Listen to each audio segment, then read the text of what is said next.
disappointed lang ako dun sa sinasabing instant reband.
Itatry namin ngayon ang Kunsuka na instant reband daw. Noon ko pa to gustong matry kasi nga tingnan nyo naman yung buhok ko. Oh. Sobrang buhaghag niya. And kasi nga lagi kami nasa dagat. So, ang dami ko nakikita sa YouTube. Ang sabi maganda. So, itry din namin. Tingnan lang natin kung ano resulta. Kung maganda ba talaga siya. Pasensya na sa aking mukha dahil hindi ako ngayon. I'm not feeling good. Pero magtatry lang kami ni Kai para sa buhok. Meron na kami ditong mixture ng apple cider vinegar and palmolive conditioner. Ayan. Apple cider vinegar and palmolive conditioner. Nasa labas kami kasi ayaw ni Sweetheart ng amoy ng suka. So, ayan. So, Kai, itry mo na, ipahid mo na ga. Lapag mo lang. Dito ka kaya sa likod ko maglagay. Dito lang.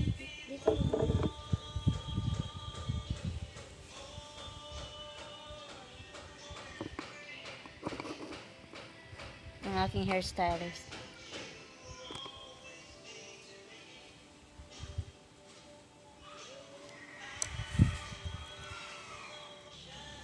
Kasi nga 'di ba, to see is to believe. Patunayan natin, tingnan natin kung maganda din ba talaga siya, kung totoo. Next section. Lahatin mo ga. Ayusin mo paglagay. Lambot, grabe.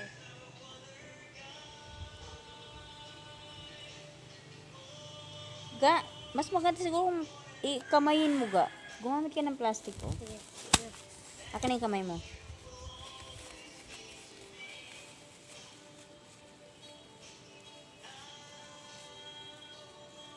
Ayan, para din nagkakalaglagan. Dali.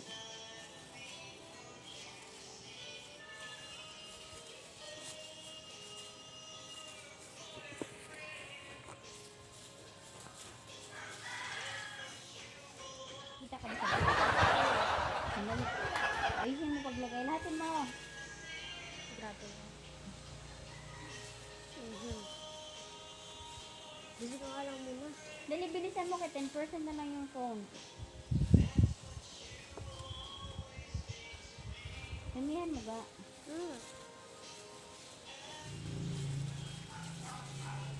Aray. Dahan-dahan naman yung kilos mo. Parang dito oh. Damihan mo ga. Ang dami mo pang condition na eh. No, lalagyan mo. Lagyan mo lahat. Oo, magkamalala. Marami yan.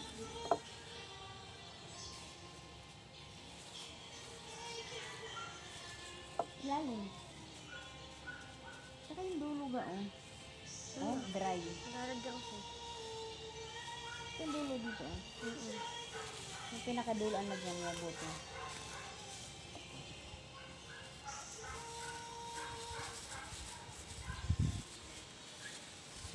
Yan ito lang. Kadit please. Sabot.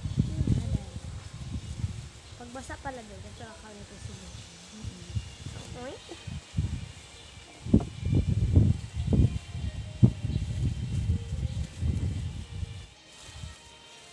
Kina. Ano mo, ikot mo na yung buhok ko. I-roll mo muna yung buhok ko.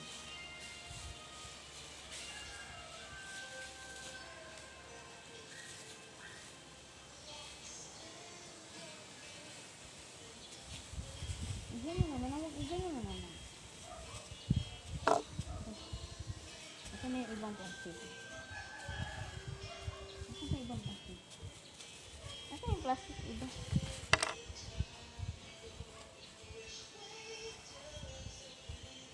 Ito na. Dito doon sa baba.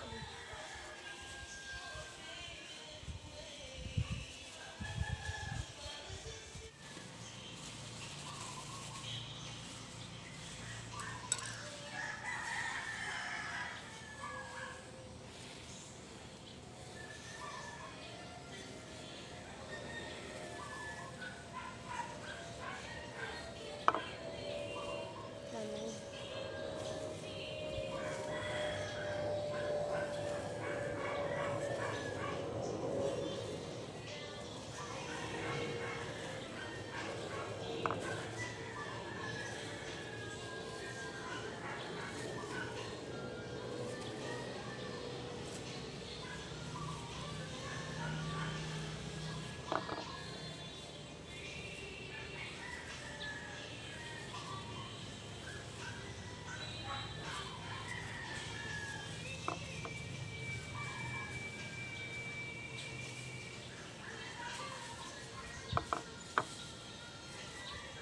Hindi tayo pwede pumasok sa loob ng bahay kasi mabaho. Diba? Hala, saan tayo mag-ano?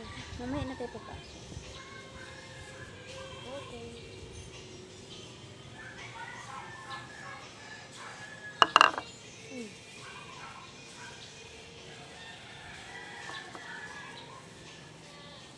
Lamig na, no?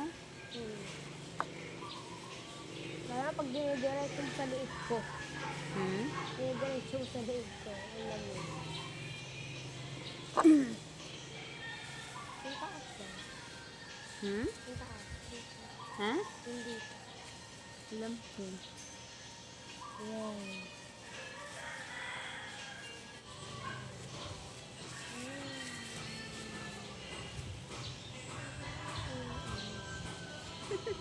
Dah. Ito lang.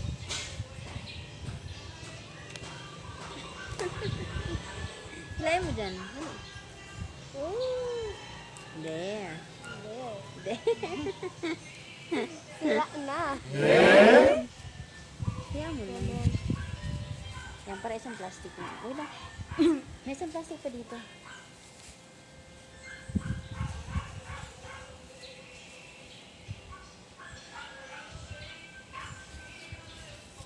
Na guys, babanlawan namin ni Kai ang aming mga buhok dito sa labas. Kasi maamoy suka siya at ayaw ni sweetheart nga ng amoy ng suka.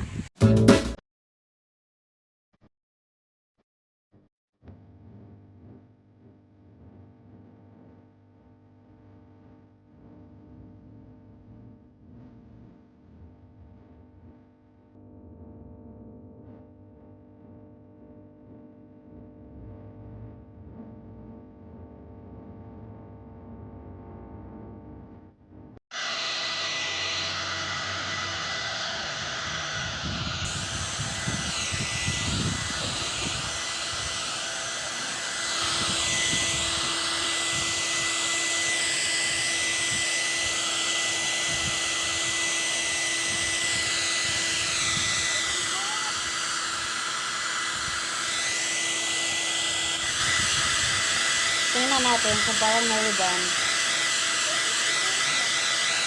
Yung malambot yung sa buhok, mabango. Mabango.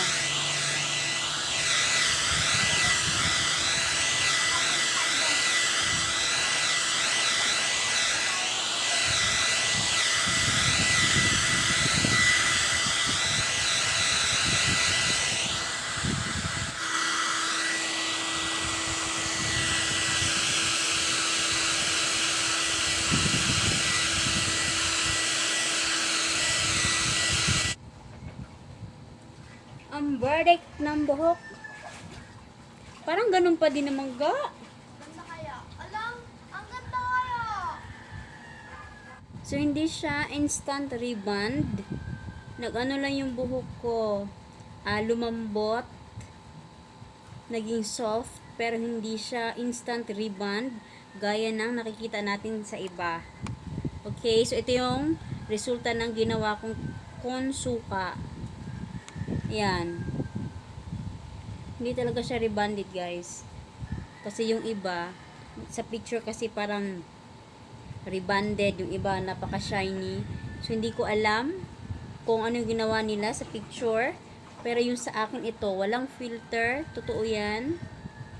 Kung ano yung nakikita nyo sa buhok ko, yan lang yun. Pero so far, maganda naman. Disappointed lang ako dun sa sinasabing instant rebond. Kasi hindi naman siya malambot lang siya sa buhok. Ayan, malambot siya mabango. Pero hindi siya rebonded. Okay, medyo na-less lang yung pagkabuhaghag niya. So, ito yung buhok ni Kai. Tingnan nyo ba guys? Ayan o. Ano lang siya, medyo na-less yung pagkabuhaghag niya. Gaya ng sa buhok ko. Ayan o. Pero hindi talaga siya instant rebond. Na-less lang yung pagkabuhaghag niya. Para siyang hinat oil. Yun. Para siyang hinat oil. Ganun lang yung effect ng konsuka. Hindi yung hindi yung instant rebond. Ewan ko sa iba, bakit sinasabi nilang instant rebond? Baka may iba pa silang ginawa or sadyang lang talaga yung buhok nila. Rebonded. Yun lang. So, try nyo din para malaman nyo kung ano ang effect nito sa buhok nyo. And thank you for watching. Bye!